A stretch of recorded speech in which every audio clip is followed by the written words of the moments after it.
হচ্ছে তারা গোলটি শোধ করেছে 85 মিনিটের মাথায় তারা গোল শোধ করে দিয়েছে। ফলাফল জার্মানি 1 জাপান 1। ও মাই গড, দুর্দান্ত শট। জার্মানি এখনো বুঝছো, হ্যাঁ খেলতে হয় আধা ঘন্টা পরে। জার্মানি আগে এসে পড়ে গেছে। ম্যানুয়েল নয়ার তিনটি গোল ঠেকিয়ে দিয়েছিলেন, কিন্তু এবার আর পারলেন না। জার্মানি এখনো তাদের এশিয়ান কাপস থেকে বেরোতে পারেনি। গত ওয়ার্ল্ড কাপে তারা দক্ষিণ কোরিয়ার কাছে হেরে বাদ পড়ে গেছিল। এইবারও তারা জাপানের সাথে এগিয়ে থেকেও এখনো কিন্তু সমতা চলেছে 1-1। সবাইকে মনে করে দিচ্ছি, যদি 90 মিনিট পার হয়ে যায়, আমরা আর দুইটা দিব না, একটা গোল দিচ্ছি। যদি 90 মিনিট পার হয়ে যায় তাহলে আমরা এক্সট্রা টাইমে চলে যাব, এবং যদি এক্সট্রা টাইমও পার হয়ে যায় তাহলে সবার জন্য অপেক্ষা করছে পেনাল্টি শুট আউট, যেটাকে গ্রাম বাংলায় বলা থেকে ট্রাইবেকার। শাবাশ, দৌড়াও। জাপান গোল শোধ করে এখন সম্পূর্ণ এনার্জাইজড অবস্থায় আছে। নাইস।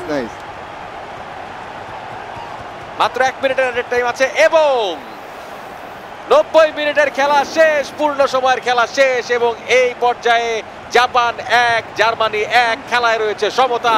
আমাদেরকে যেতে হচ্ছে এক্সট্রা টাইমে। আমরা চলে এসেছি এক্সট্রা টাইমে। জার্মানি বনাম জাপান, খেলা চলছে বিশ্বকাপ গেমারু হোস্টেড বাই বিকাশ। এইবার আমাদের মাঝে 90 মিনিটের খেলা হয়ে যাওয়ার পরেও আমরা কোনো বিজয়ী দলকে পাইনি, তাই এক্সট্রা টাইমে আছি। এক্সট্রা টাইমে এক্সট্রা আনন্দ, যারা এক্সট্রা বেনিফিট ভোগ করতে চান তারা অর্ডার করতে পারেন বিকাশের বিভিন্ন অফার এনজয় করার মাধ্যমে। আমাদের সাথে এখনো আছেন খায়রুল বাশার, যিনি একদম 86 মিনিটের গোলে সমতা নিয়ে এসেছেন এবং এই এক্সট্রা মিনিটের অবতারণা ঘটিয়েছেন। আপনার কি প্রত্যাশা, আপনি এই ম্যাচ জিততে পারবেন জার্মানির এগেইনস্টে? হ্যাঁ, এটা অগ্রিম বলে দেওয়া যায় যে আমরা জিততেছি। আর তুমি এক কাজ করো নাদিয়া, তোমাদের আসলে লক্ষণ খুব খারাপ, তোমরা জিতার চিন্তা বাদ দাও। তোমরা ওই যে বিকাশের কিছুক্ষণ আগে বলতেছো যে অনেক অফার তুমি দেখতে পারো এখানে গিয়ে, সেই অফারগুলো দেখো।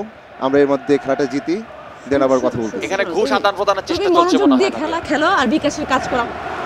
শুরু থেকেই বেশ মেরে খেলার চেষ্টা করছে কোনটা। রেডি ওইদিকে নক কাটতে দেখা যাচ্ছে নাদিয়া।